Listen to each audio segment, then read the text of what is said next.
옆에 분하고 서로 인사하겠습니다. 사랑합니다. 서로 인사하겠어요.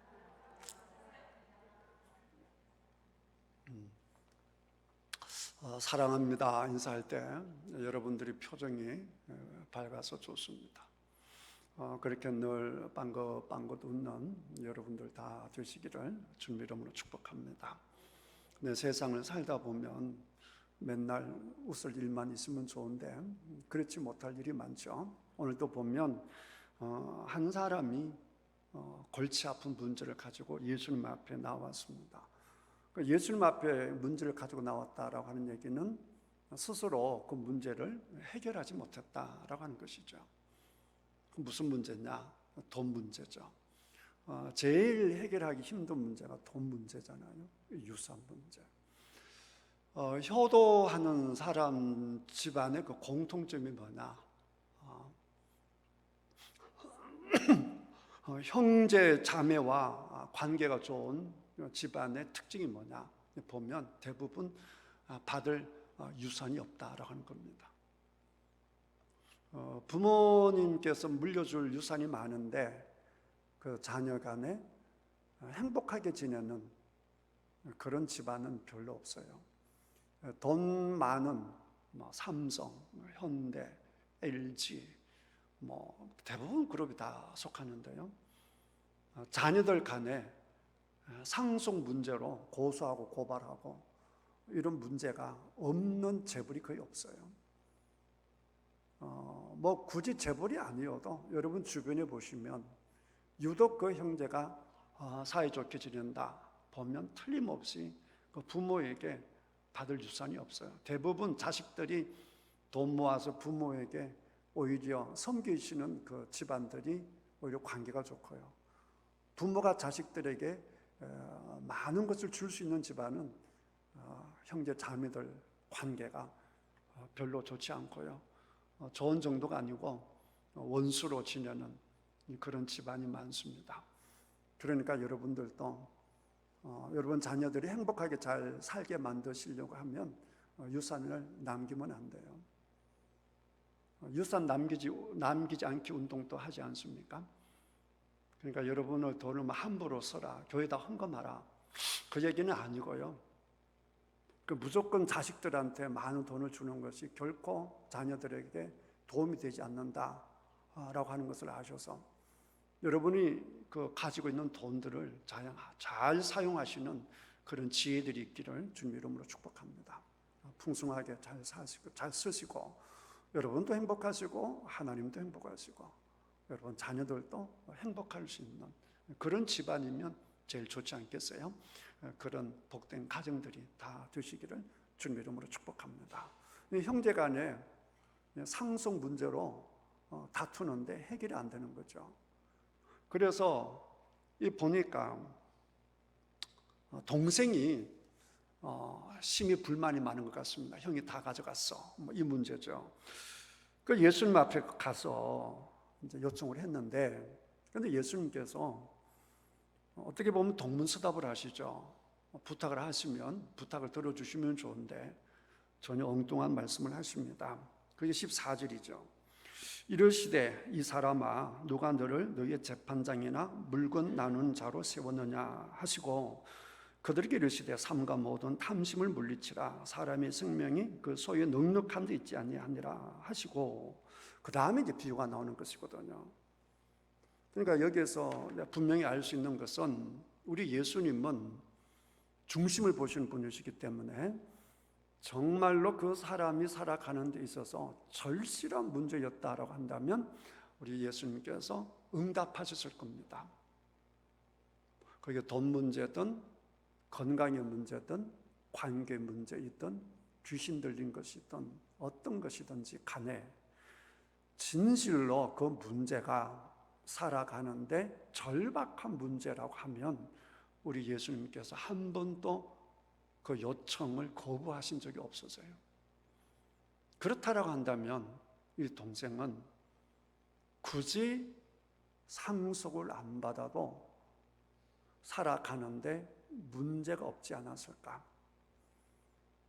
그러니까 살아가는 문제가 아니라 지금 동생의 질문은 내가 원하는 만큼 갖지 못한다라고 하는, 그래서 예수님께서 보실 때 그 속에는 절박하게 살아야 되는 문제가 아니라 오히려 탐심으로, 욕심으로 가득 차 보였지 않았을까. 그래서니까 우리 주님께 대답하시기를 15절에 삼가 무엇을 물리치라고 하셨어요? 탐심을 물리치라라고 한 것이죠. 만약에 이 사람이 탐심하고 관계없었다고 한다면 굳이 이 얘기를 할 필요가 없는 것이죠.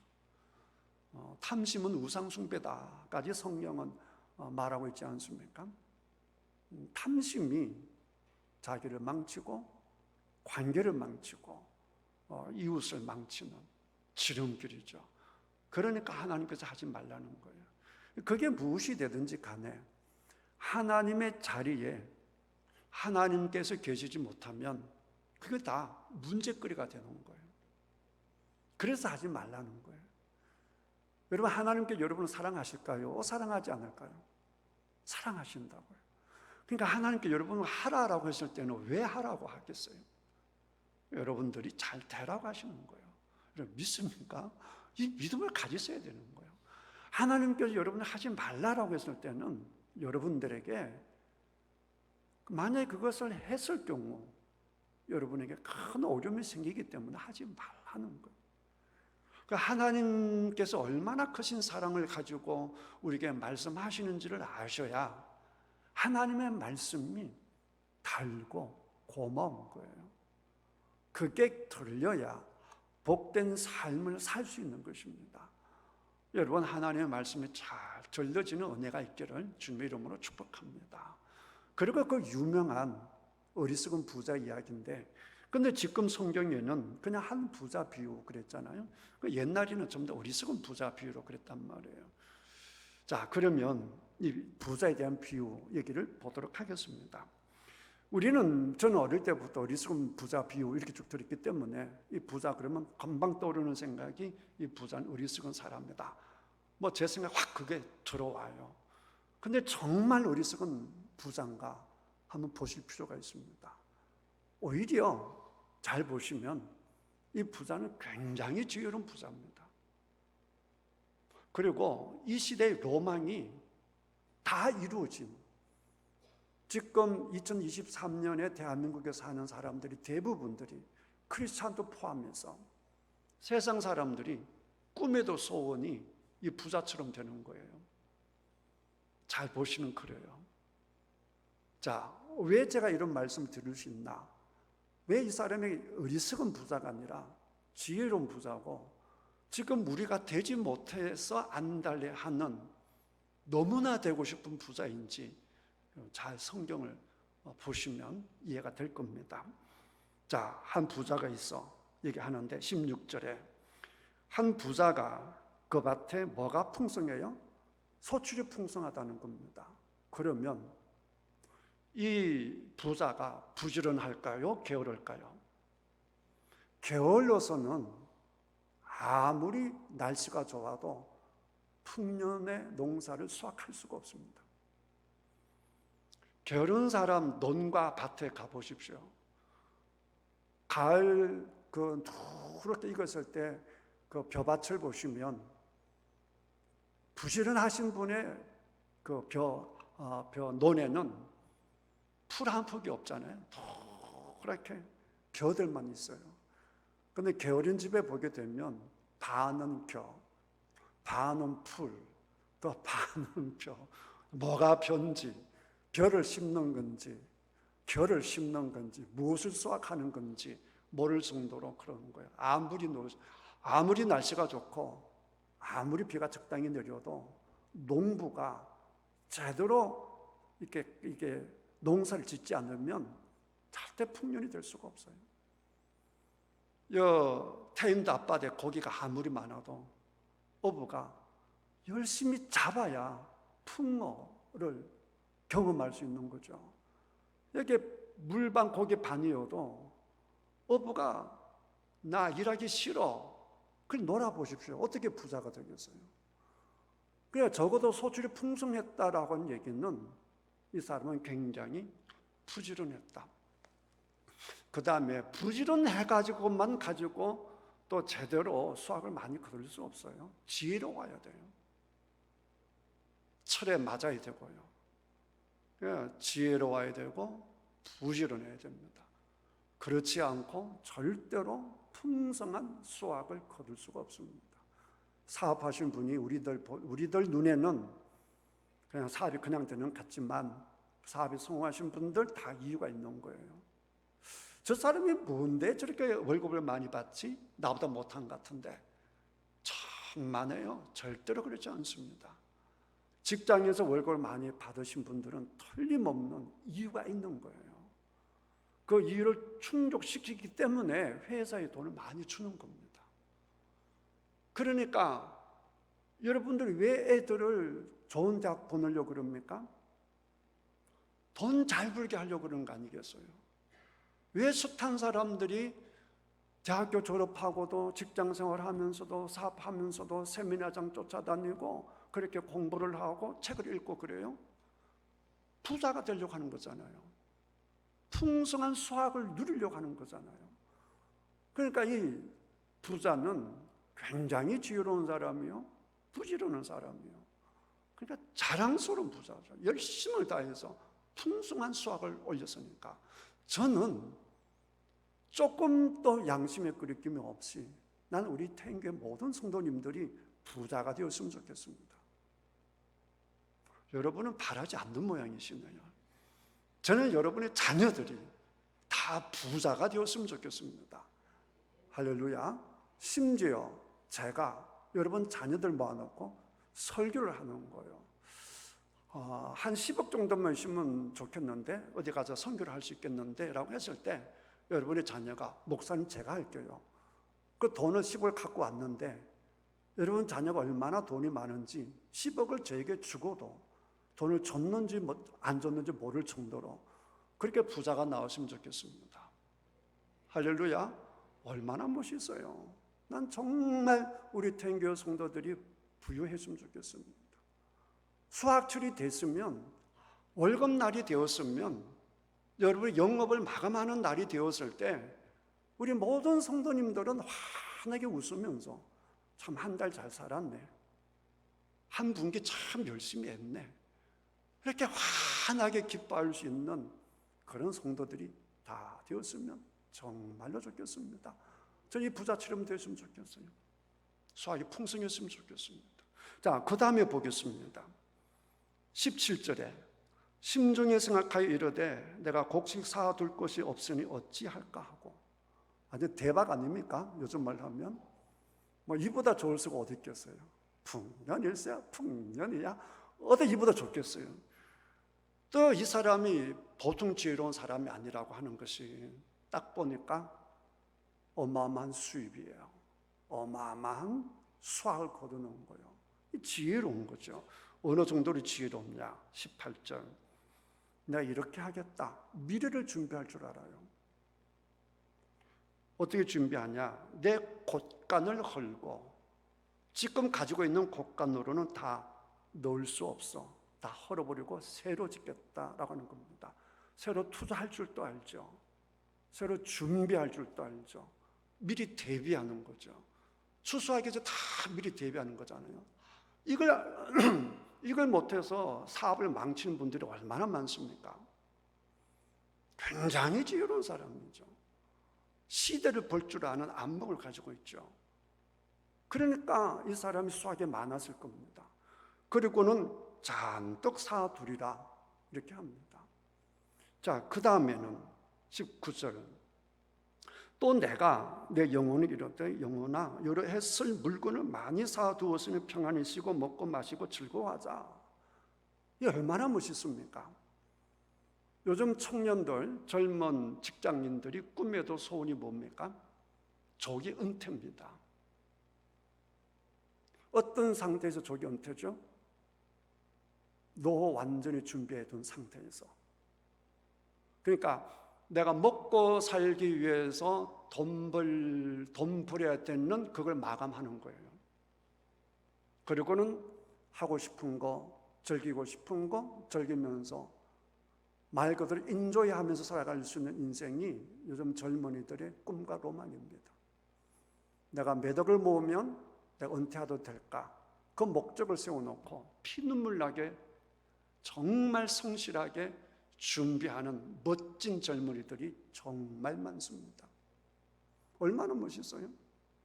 남들은 70, 80이 되어서도 먹고 살기 위해서 비참하게 일을 해야 되는데 그렇게 사는 것이 아니라 미리 준비를 해서 성실하게 대비를 해서 너를 완전히 챙겨놓고 즐기면서 다른 사람을 도와가면서 모든 사람의 관계 속에서 더불어 즐겁게 살아가는 인생. 여러분 자식들이 그렇게 살았으면 좋겠습니까? 아니면 여러분 자식이 100살 될 때까지 먹고 살기 위해서 일을 다녔으면 좋겠습니까? 어느 게 더 좋겠습니까? 여러분 말씀은 안 하셔도 여러분 자녀가 빨리 한평생 먹고 살 수 있는 재산을 모은 만큼 여러분 자녀가 잘 되기를 바라지 않겠습니까? 여러분은 바라지 않는 모양인데 저는 바라요. 저는 우리 자식들이 그렇게 살았으면 좋겠습니다. 돈에 구애받지 않고 돈 때문에 얽매이지 않고 돈으로부터 자유할 수 있는 그런 삶을 살았으면 참 좋겠습니다. 제가 전번에도 얘기했다시피 서울에 가서 이제 부흥회하러 갔는데 저녁을 먹고 나오는데 그 장로님들이 그러시는 거예요. 그 마포 쪽이었거든요. 목사님 저 빌딩이 제 친구 빌딩이에요. 근데 저 빌딩 주인이요. 그 자판기 커피 한 잔 살 줄 몰라요. 못 사요, 목사님. 왜 그런 줄 아세요? 글쎄요. 100억 모으는 것이 목표거든요. 100억을 모으는 것이 목표예요. 그러니까 친구들한테 200원짜리 자판기 커피 하나 살 줄 모르는 거예요. 돈을 모으기만 하는 사람이죠. 우리 교회 은퇴하신 분, 은퇴 권사님 중에 한 분께서, 명예 권사님께서 제가 신방에 갔더니 요양원에 계시는데 저희 하시는 말씀이 목사님요, 제가 너무 일만 열심히 해서 후회스럽습니다. 그분은 아침부터 밤까지 밭에서 일을 하신 분이거든요. 목사님요, 너무너무 후회가 돼요. 그러니까 인생을 즐기며 살지 못한 거예요. 제일 불쌍한 사람이 어떤 사람이냐? 그 100억 모으는 거지예요. 목표가 100억을 모으는 거예요. 그러니까 즐길 줄은 몰라요. 물론 100억이 모아지는 그 즐거움을 즐겼다 그러면 뭐 할 말이 없죠. 그런데 많은 경우 그냥 모으기만 했지 즐길 줄을 몰라요. 돈 한 푼 못 쓰는 거지 같은 인생이 참 많습니다. 참 불쌍하잖아요. 그런데 이분 보십시오. 여유 있게 모아놓고 먹고 즐길 줄 아는 그런 멋있는 인생이에요. 이게 지금 현대인들이 바라는 거 아니겠어요? 모아놓고 노후 자금 딱 준비해놓고 세계 여행 다니면서 맛집 쫓아다니면서 또 은혜 받는 교회 쫓아다니면서 뭐 선교사님 찾아뵙기도 하고 여행도 하기도 하면서 또 이렇게 돕기도 하고 이렇게 살아가는 게 여러분 로망 아닙니까? 그러니까 현대인들이 딱 원하는, 현대인만 원하겠어요? 예나 지금이나 사람은 다 똑같습니다. 사람은 누구나 편안히 먹을 수 있으면 좋겠고 미래에 대한 불안이 없으면 제일 좋죠. 특히 자본주의 국가에서는 돈이 전부예요. 돈 없으면 사람 취급도 하지 않잖아요. 돈이 전부라고요. 그런 세상에서 돈 없어 보세요. 다 구속받습니다. 자유가 없어요. 병원에 갈 수 있는 자유가 없죠. 맛있는 집에 갈 수 있는 자유가 없죠. 친구랑 커피 한잔 하자라고 말할 수 있는 자유가 없어지죠. 그게 돈이 있어야 자유가 되는 거거든요. 그런 상태가 됐음에도 불구하고 즐기지 못하는 사람이 참 많은데 이 사람은 보면 즐길 줄도 알아요. 얼마나 좋아요. 이 사람이 무슨 문제가 있습니까? 뭐 남을 해쳤습니까? 사기를 쳤습니까? 도둑질 했습니까? 아무것도 아닙니다. 지금 이 시대에 너무나 원하는 부자상입니다. 이 사람은 건강한 부자죠. 세상에서 세상적인 안목으로 보면 정말 멋있는 사람입니다.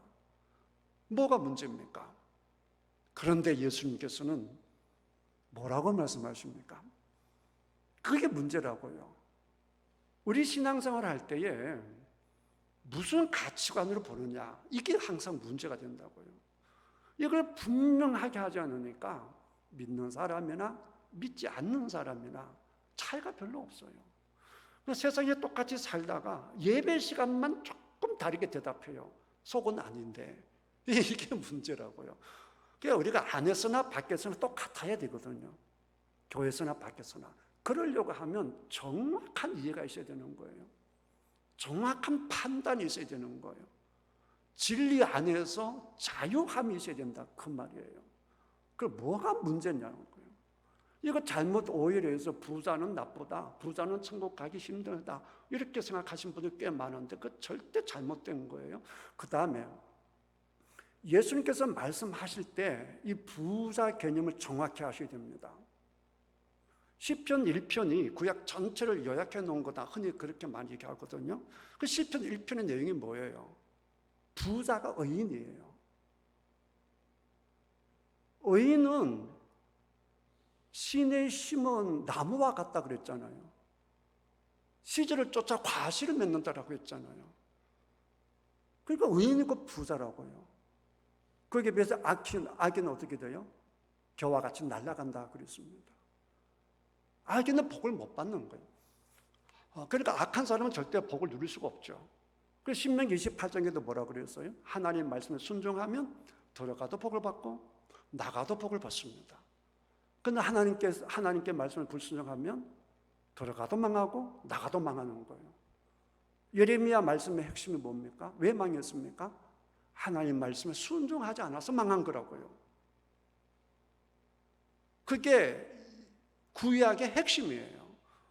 그러니까 예수님 때만 해도 부자는 의인이다라는 생각이 있어요. 의인이니까 하나님께 복을 주시는 거예요. 그래서 부자가 된 거예요. 그걸 어디서도 알 수 있는가? 부자 관원이 예수님께 질문하지 않습니까? 내가 어떻게 영생을 얻겠습니까? 그때 우리 예수님께 쭉 이런저런 말씀하시다가 결론이 그러죠. 부자가 들어가기 힘들다. 낙타가 바늘귀로 들어가는 것보다 부자가 천국 가는 게 더 힘들어. 그랬단 말이에요. 그 말을 했을 때 제자들이 놀랍니다. 깜짝 놀랍니다. 놀란 이유가 뭔 줄 아세요? 부자는 의인이에요. 하나님께 복을 받았기 때문에 부자예요. 그런데 그런 부자가 천국에 못 간다면 그럼 어떻게 되는 거예요? 누가 갈 수 있는 거예요?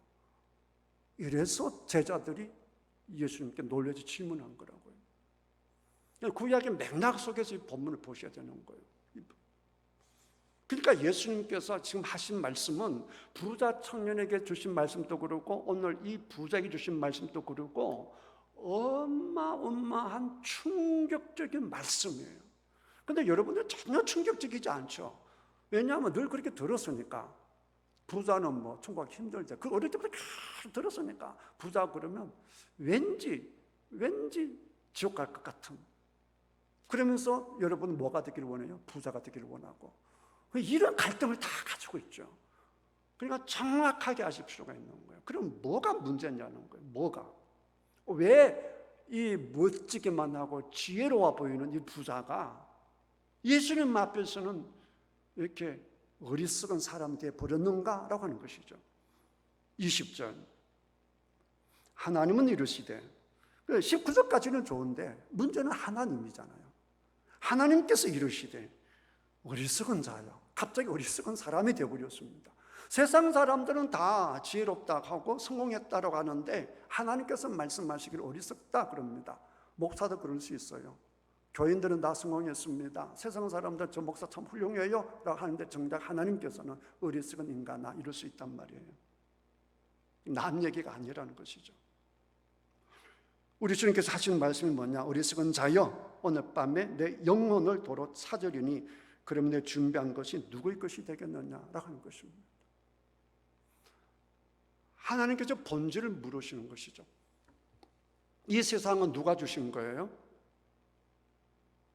세상을 창조하신 분이 누구시죠? 하나님이시죠. 그러니까 해 아래 땅 위에 하나님의 것이 아닌 것이 있어요? 없어요? 없어요. 그걸 모르고 사는 거예요. 자, 부자의 생명은 누구 거예요? 하나님의 거예요. 어디서 왔어요? 하나님께로부터 왔어요. 그것도 모르는 거예요. 자, 하나님께서 이 세상을 보실 때 가장 귀한 것이 무엇이겠습니까? 자, 지금 이 시간 하나님께서 보실 때 세상에서 가장 귀한 것이 무엇일까요? 무엇일까요? 그럼 누굴까요? 그럼 나라고요, 나라. 이게 아멘이 돼야 되는 거예요. 지금 이 순간에 하나님께서 보실 때 가장 귀한 존재가 누굴까요? 나라고요, 나. 하나님이 당신의 모양과 형상으로 사람을 지으시고 여러분을 만드시고 여러분들을 위하여 하나님이신 예수님을 십자가에 죽이실 만큼 하나님께 여러분을 사랑하고 여러분을 존귀하게 여기는 거예요. 그러니까 여러분보다 존귀하신 분은 없는 줄 믿습니다. 여러분보다 본질적으로 귀중한 분은 없다 그 말이에요. 그런데 그 귀중하고 소중한 것이 돈에 밀려요. 명예에 밀려요. 관계에 밀려요. 그게 하나님께 싫은 거예요. 하나님과 여러분이 존귀하게 돼야 되는 거예요. 그러면 사람이 존귀하게 되는 비결이 어디 있어요? 자기 자리를 찾을 때예요. 자기 자리를 찾는다는 게 뭐예요? 하나님께서 만드신 그 본질에 들어가는 거예요. 나는 하나님의 자녀예요. 나는 하나님의 모양과 형상을 입고 있는 존재예요. 내가 귀중한 것은 하나님 때문이에요. 하나님께서 나를 귀중하게 여기시기 때문에 내가 귀중한 거예요. 그리고 나의 모든 것이 전부 다 하나님의 것이에요. 이 우주 만물에 가득 차도록 중요하고 소중하고 핵심적인 본질이 하나님인데 그거 빼버리는 거예요. 그걸 모르는 거예요. 그것보다 멍청한 게 어디 있겠어요? 하나님은 영원이신 분이신데 우리가 이 세상에 사는 것 기껏 해봐야 100년이에요. 기껏 해봐야 100년이라고요. 그 100년에 사로잡혀서 영혼을 보지 못하는 거예요. 그러니 얼마나 답답한 인생이냔 말이에요. 저 영혼을 바라보고 100년을 살아가는 그런 지혜가 있어야 된다는 거예요. 어디서 와서 어디로 가는지, 뭐가 소중한지, 가장 소중한 것이 무엇인지를 알아야 되고 그 소중함의 원천이 어디인 줄 알아야 되는 것이고 하나님께서 어떤 분이신지를 알아야 되는데 그걸 모르고 사는 거예요. 그러니까 성경에서는 이런 사람들을 짐승이라고 그래요. 짐승이라고요. 하나님의 모양과 형상을 가지고 있지만 하나님의 모양과 형상을 다 상실해버린 존재이기 때문에 짐승과 같다 그러는 거예요. 그러니까 우리 속을 수밖에 없는 거죠. 그러니까 이 사람은 더 쉬운 말로 보면 21절에 누구를 위하여 재물을 쌓아둬요? 자기밖에 없어요. 오직 자기밖에 없어요. 이게 하나님의 것인데 하나님과 함께 하고자 하는 것도 없고 하나님의 뜻에 관심도 없고 하나님께서 이 재물을 어떻게 사용했으면 좋아할지 그에 대한 질문도 없고 오직 나만 잘 살면 된다, 나만 즐거워하면 된다 그 말이에요. 그런데 이런 사람이 지금 교회 안에 목사도 많아요. 평신도도 많아요. 교인이냐 비교인이냐 문제가 아니에요. 교회 안에도 이런 사람이 참 많습니다. 그냥 목회를 하면서도 그러니까 사업하시는 분이 사업을 막 성공하게 자기 열심으로 몰두하듯이 목사가 교회를 위해서 열심히 목회하는데 하나님께서 끼어들 이게 틈도 없이 자기로 충만해서 하나님 없이 일하는 사람, 성령의 도우심 없이 일하는 사람, 말씀과 관계없이 말씀은 그냥 내가 살아가는데 변명에 지나지 않게 살아가는 사람들 다 똑같은 얘기예요. 전부 다 어리석은 인생이에요. 열심히 하면 할수록 그만큼 어리석은 거예요. 그러나 세상에서 볼 때는, 종교적인 사람이 봤을 때는 너무나 멋있는 사람이에요. 너무나 훌륭하신 분이에요. 이게요, 겉으로는 표시가 없어요. 이게 그러니까 심각한 거예요. 이건 오직 본인과 하나님만이 아시는 거예요. 본인도 잘 모를 때가 많죠. 왜냐하면 스스로 속고 살기 때문에. 예를 들어 목사가 목회를 크게 성공했다. 그럼 스스로 속고 살 수밖에 없죠. 나는 성공하는 목사야, 나는 훌륭한 목사야, 이렇게 속을 수밖에 없단 말이에요. 그런데 하나님께서 보실 때 나는 어디 있어? 네가 내 종이야? 나하고 너하고 관계가 무슨 관계야? 이렇게 질문해 오시면 할 대답이 없다고요. 그러니까 하나님 앞에 대답할 것을 찾지 않고, 아니 질문 자체를 하지 않고 홀로 열심히 살아가는 사람이 어리석은 인생이다는 거예요. 근본을 모르잖아요. 이거를, 그러니까 이 세상에 열심히 사는 걸 한 물방울이라고 본다면 하나님과 더불어 사는 저 영원한 세상은 태평양처럼 넓은 거예요. 그러니까 이 작고 작은 한 물방울 보면서 그 물방울에 취해서 저 태평양을 포기하고 사는 그 인생이 지혜로운 인생을 할 수 없잖아요. 어리석은 인생이죠. 부자 가운데 하나님께 관심을 두고 부유한 사람들이 많아요. 마태복음 시작은 이렇게 하죠. 아브라함과 다윗의 자손 예수 그리스도의 세계라. 아브라함이 부자예요? 가난뱅이에요? 재벌이에요. 다윗은요? 지금 중동 재벌보다 더 재벌이에요. 예수님을 섬긴 사람이 누구예요? 부자 여인들이에요. 바나바는 부자예요? 가난한 사람이에요? 부자예요. 그러니까 부자라고 해서 하나님 앞에 나쁘다, 부자라고 해서 하나님께 부여하지 않다, 그게 아니에요. 오히려 가난하기 때문에 더 하나님 앞에 가난한 사람이 훨씬 더 많을 수가 있어요. 부자다 가난하다 그게 중요한 게 아니에요. 가난해도 하나님 안에서 가난한 사람은 하나님께 부유한 사람이겠지만, 그냥 가난하고 그것도 게을러서 자기 할 바를 하지 못해서 그냥 세상에 욕만 하다가 그렇게 살아간다면 절대 그 사람이 부유한 사람이 아니에요. 하나님과의 관계가 중요한 거예요. 그러니까 목사다라고 해서 하나님께 부유한 게 아니에요. 장사라도 내가 영업을 하더라도 하나님과 관심을 두고 하나님을 위하여, 하나님의 마음을 헤아리고 하나님이 어떻게 살 것을 원하는지, 하나님과 나와 어떻게 할 길을 원하는지 하나님과 친밀하게 살아간다고 한다면, 비록 식당을 하더라도 영업을 하더라도 그 사람이 하나님께 부유한 자가 되는 것이고, 비록 목사라도 하나님의 마음에 관계없이 그냥 일에 취해서 살아간다면 그는 절대로 하나님 앞에 부유한 자가 아닌 거예요. 여러분, 이 핵심을 분명히 잡는 여러분들 다 되시기를 주님의 이름으로 축복합니다. 성경에 보면 멋있는 부자가 얼마나 많아요. 하나님께 부유한 부자가 얼마나 많으냐 말이에요. 저는 우리 성도님들이 그렇게 멋있는 부자가 되었으면 좋겠어요. 그러니까 하나님 앞에 내가 이루어놓은 모든 것들, 그게 돈이든 명예든 지식이든 그 모든 것들이 하나님과 관계 속에서 자유롭게 하나님의 뜻에 그것이 이렇게 사용되어져야 되는 거예요. 그래야 하나님과 관계 속에 있다라고 말할 수 있는 거예요.